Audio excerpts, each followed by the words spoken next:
روزے قیامت کی قسم کھاتا ہوں اور نفس لوامہ کی قسم کھاتا ہوں کہ سب لوگ اٹھا کر کھڑے کیے جائیں گے۔ کیا انسان یہ خیال کرتا ہے کہ ہم اس کی بکھری ہوئی ہڈیاں اکٹھی نہیں کریں گے؟ ضرور کریں گے، اور ہم اس بات پر قادر ہیں کہ اس کی پور پور درست کر دیں۔ مگر انسان چاہتا ہے کہ آئندہ بھی خود سری کرتا چلا جائے، پوچھتا ہے کہ قیامت کا دن کب ہوگا۔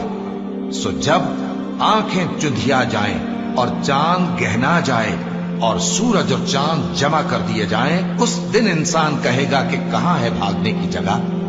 کہیں نہیں، کوئی جائے پناہ نہیں۔ اس روز تمہارے پروردگار ہی کے پاس تمہیں جا ٹھہرنا ہے۔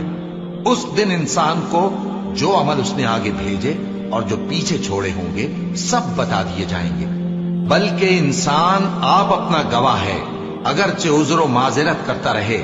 اور اے پیغمبر صلی اللہ علیہ وآلہ وسلم، وحی کے پڑھنے کے لیے اپنی زبان کو تیز تیز حرکت نہ دیا کرو کہ اس کو جلد سیکھ لو۔ اس کا جمع کرنا اور پڑھانا ہمارے ذمے ہے۔ سو جب ہم اسے پڑھا کریں تو تم اس کو سنا کرو اور پھر اسی طرح پڑھا کرو۔ پھر اس کے معانی کا بیان بھی ہمارے ذمے ہے۔ مگر لوگو، تم دنیا کو دوست رکھتے ہو اور آخرت کو چھوڑے دیتے ہو۔ اس روز بعض چہرے رونق دار ہوں گے، اپنے پروردگار کی طرف نظر کیے ہوئے ہوں گے، اور بہت سے چہرے اس دن اداس ہوں گے، خیال کریں گے کہ ان کے ساتھ کمر توڑ معاملہ کیا جائے گا۔ ہاں، جب جان گلے تک پہنچ جائے اور لوگ کہنے لگیں اس وقت کون جھاڑ پھونک کرنے والا ہے، اور اس جاں بلب نے سمجھا کہ اب جدائی کا وقت ہے اور پنڈلی سے پنڈلی لپٹ جائے، اس دن تجھ کو اپنے پروردگار کی طرف کھینچے چلے چلنا ہے۔ پھر ایسے مغرور نے نہ تو پیغمبر صلی اللہ علیہ وآلہ وسلم کو سچا جانا اور نہ نماز پڑھی، لیکن جھٹلایا اور منہ پھیر لیا، پھر اپنے گھر والوں کے پاس اکڑتا ہوا چل دیا۔ خرابی ہے تیری، خرابی پر خرابی ہے، پھر خرابی ہے تیری، خرابی پر خرابی ہے۔